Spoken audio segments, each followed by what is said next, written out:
નમસ્કાર, ગુજરાત ફર્સ્ટ સાથે હું છું ધ્રુવિશા. આપની સાથે સમાચારોની શરૂઆત કરીએ. અમદાવાદમાંથી ગુજરાત એટીએસે 3 આતંકીઓની ધરપકડ કર્યા બાદ હવે ફરીદાબાદમાંથી પણ એક આતંકી ડોક્ટરની ધરપકડ કરવામાં આવી. જમ્મુ કાશ્મીર પોલીસે ફરીદાબાદમાં દરોડા પાડી ડોક્ટરના રૂમમાંથી 300 કિલો આરડીએક્સ, AK-47, દારૂગોળો અને કેમિકલ જપ્ત કર્યા. અગાઉ યુપીના સહારનપુરમાંથી ઝડપાયેલા દેશના આતંકીની પૂછપરછ બાદ આ કાર્યવાહી કરવામાં આવી. મૂળ પુલવામાનો મુજાહિલ શકીલ નામના ડોક્ટરે ફરીદાબાદમાં 3 મહિના અગાઉ રૂમ ભાડે લીધો હતો. પોલીસે રૂમમાંથી 14 જેટલી બેગ પણ જપ્ત કરી. અંસર ગજવત ઉલ હિન્દ નામના આતંકી સંગઠન સાથે જોડાયેલી તપાસમાં 3 ડોક્ટર આ સંગઠન સાથે જોડાયેલા હોવાનું સામે આવ્યું. અનંતનાગના ડોક્ટર અદિલ અહમદ રાથરની પૂછપરછમાં શકીલ અંગે ખુલાસો થયો. અદિલ રાથર અંગે તાજેતરમાં સનસનીખેજ ખુલાસો થયો હતો કે અનંતનાગ મેડિકલ કોલેજમાં તેના લોકરમાંથી AK-47 રાઇફલ મળી હતી. હથિયાર અને આરડીએક્સ અંગે ગુજરાત, જમ્મુ કાશ્મીર, ઉત્તર પ્રદેશ અને હરિયાણા રાજ્યને સાંકળતી તપાસ કરવામાં આવી રહી છે. તો ગુજરાતમાં પકડાયેલા આતંકીઓની પૂછપરછમાં ખુલાસો થયો.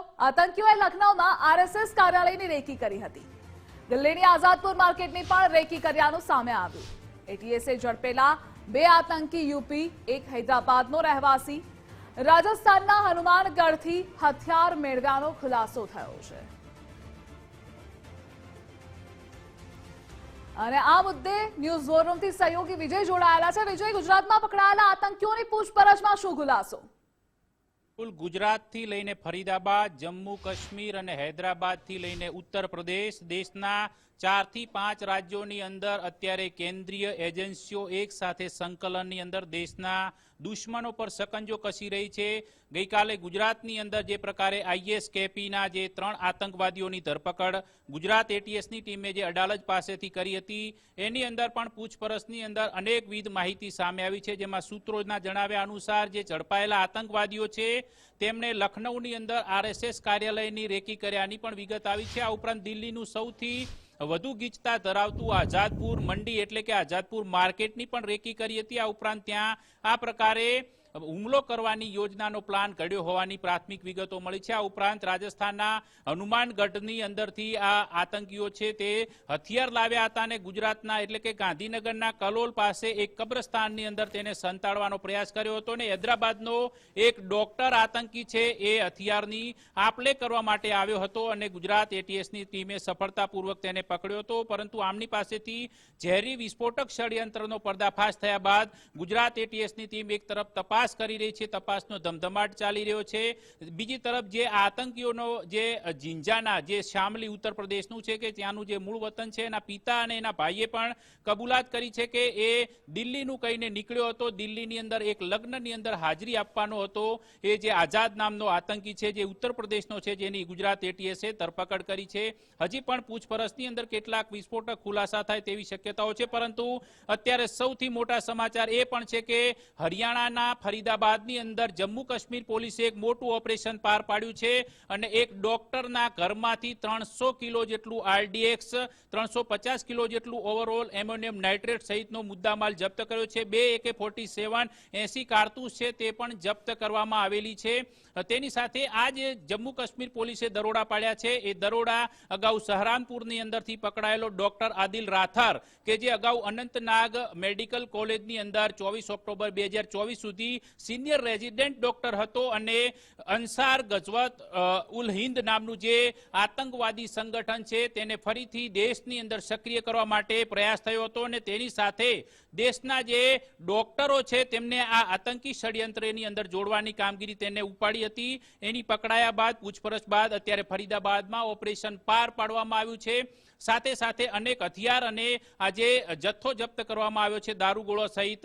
એ ઉપરાંત જે આ આતંકી જે પકડાયો છે એ આતંકવાદીએ 3 મહિના અગાઉ જ ફરીદાબાદની અંદર મકાન ભાડે લીધું હતું. એ મકાનમાં માત્ર એ સામાન મૂકતો હતો. 14 જેટલી બેગ જપ્ત કરવામાં આવી છે એજન્સીઓ દ્વારા. એને લઈને તપાસ ચાલી રહી છે. હજી પણ એક આતંકવાદી ડોક્ટર જે છે હજી આ કેસની અંદર ફરાર હોવાની વિગતો સામે આવી રહી છે. એજન્સીઓ તેની શોધખોળ પણ કરી રહી છે.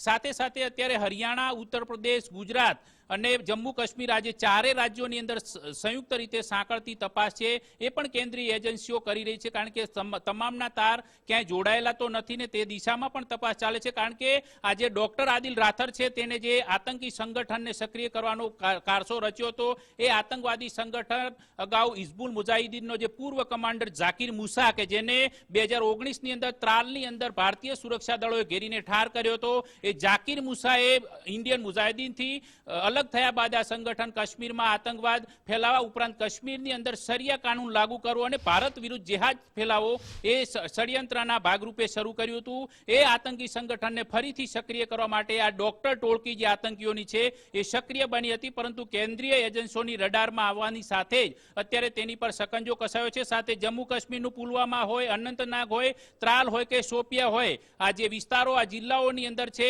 છેલ્લા 3 દિવસથી સંયુક્ત રીતે સુરક્ષા દળોની કાર્યવાહી ચાલી રહી છે, જેની અંદર યુએપીએ હેઠળ ઝડપાયેલા જે અગાઉ આતંકના આરોપની અંદર આવી ચૂકેલા અને દેશ વિરોધી પ્રવૃત્તિઓમાં સંડોવાયેલા લોકોની સાથે સાથે પીઓકે અને પાકિસ્તાન સાથે જે ઓવરગ્રાઉન્ડ વર્કર્સ તરીકે સંકળાયેલા જે આતંકી પ્રવૃત્તિઓમાં સંકળાયેલા લોકો છે તેમના પર પણ શકંજો કસ્યો છે. અને છેલ્લા 2 દિવસથી એજન્સીઓ દ્વારા અનેક આરોપીઓની અટકાયત અને પૂછપરછ પણ કરવામાં આવી છે. એટલે દેશની અંદર મોટા આતંકી ષડયંત્રનો આ પર્દાફાશ થયો છે ને તે દિશાની અંદર અત્યારે અલગ અલગ રાજ્યોની અંદર અલગ અલગ એજન્સીઓ, રાજ્યની પોલીસની સાથે કેન્દ્રીય એજન્સીઓ પણ સંકલનમાં રહીને હાલ મોટા પાયે કામગીરી કરી રહી છે, જેની અંદર ગુજરાતમાંથી પકડાયેલા આઈએસકેપીના આતંકી હોય કે પછી ફરીદાબાદમાંથી પકડાયેલો જૈશનો આતંકી હોય કે પછી ગજવાએ અંસારત ગજવા અલ હિન્દ નામના સંગઠન સાથે સંકળાયેલો ડોક્ટર રાથર હોય, આ તમામને લઈને અત્યારે હાલ તપાસ ચાલી રહી છે.